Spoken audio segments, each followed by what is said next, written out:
Welcome back inside YouTube Theater in Inglewood, California, where Alexis Rocha has picked up his 6th straight win, a spectacular knockout win over George Ashie. I'm Chris Mannix, joined as always by Sergio Mora. Between us, Gabriel Rosado, the multi-division contender, who is looking to go to another division. We're going to get to that in just a minute. Gabe, I want to start with you. We just saw Alexis Rocha, who is only 2 years removed from picking up the first loss of his career, win spectacularly. What did you think?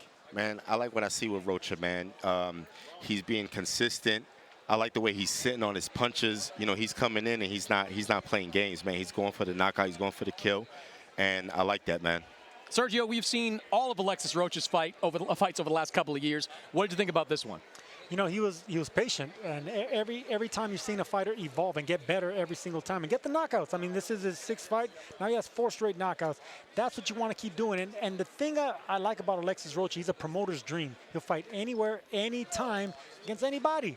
Just like this man right here. Yeah, he is just like you in a way, Gabe, because he sees the value in activity. I mean, he lost that fight to Ellis, and he picked himself up. He got right back in the ring, and I think he's fought, what, 5 times now in the last 14 months? Yeah. Activity is oftentimes a fighter's best friend. Yeah, and he's staying in the gym. That's what's so important, is staying in the gym, staying active, working.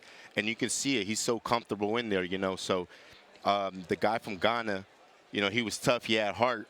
But Rocha, man, he's, you know, you see a guy that's locked in. He's in his zone right now, and I like that. Sergio, we all saw the picture of Oscar De La Hoya, Bernard Hopkins, and Terrence Crawford at the Golden Boy offices this week.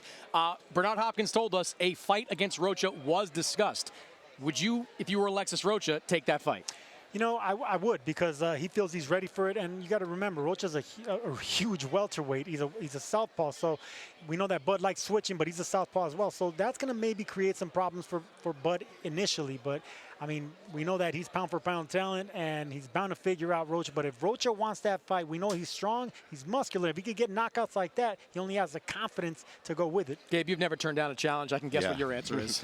Yeah, you know, I think he matches well against Crawford. You know, Crawford is one of the pound-for-pound greats right now, but Rocha, he's in that zone, so he's dangerous. He's very dangerous as a competitive fight. Yeah, I don't look. I don't favor him in that fight, but I also don't care. I think if you're not willing to test yourself against the very best, what are you doing in this sport? Now, we also saw Gabe Bektemir Melikuziev, a fighter you will be inextricably linked to, probably for the next 10 years or so. He picked up a knockout win, continuing to rebuild himself after the knockout loss to you. What did you see in Beck?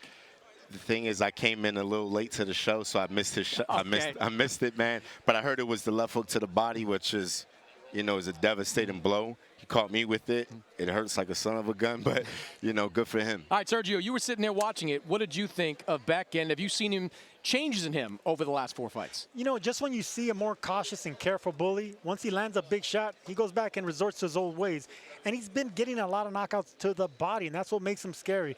But I want to see more foot movement from him, because he said he wanted to go rounds, get some rounds, and dig some shots in. But once he lands one, it gets good to him. And body shots like that, guys aren't going to get up. Yeah, look, activity is Beck's friend at this point. He's got to keep climbing the rankings if he wants to get a big opportunity at 168. The opportunity he wants, though, is another crack at Gabe Rosado. Do you see that in the cards down the line?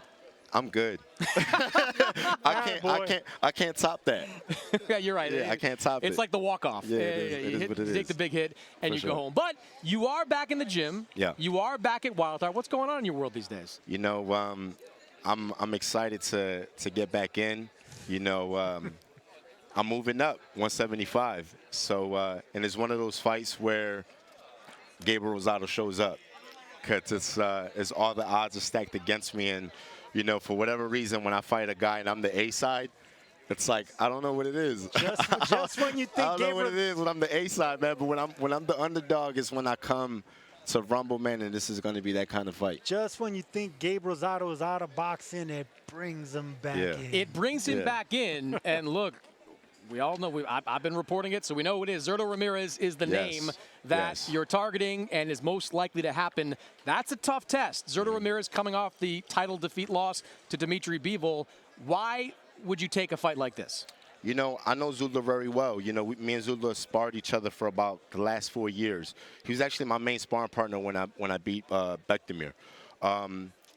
Great respect. He's a great champion, strong, big guy. And it's just one of those fights where man, it's just like I see the drama, I see the action in that kind of fight. And this one of those fights where I know I have to come at my best.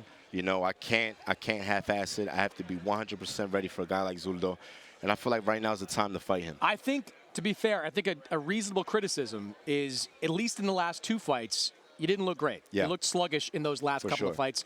Why should people believe that you have any chance in a fight against Zurdo Ramirez? You know, I think, you know, unfortunately, when the fight with Munguia was such a big fight. It was such a big stage, and it was the rivalry where, you know, it's that rich rivalry, Mexico, Puerto Rico, right?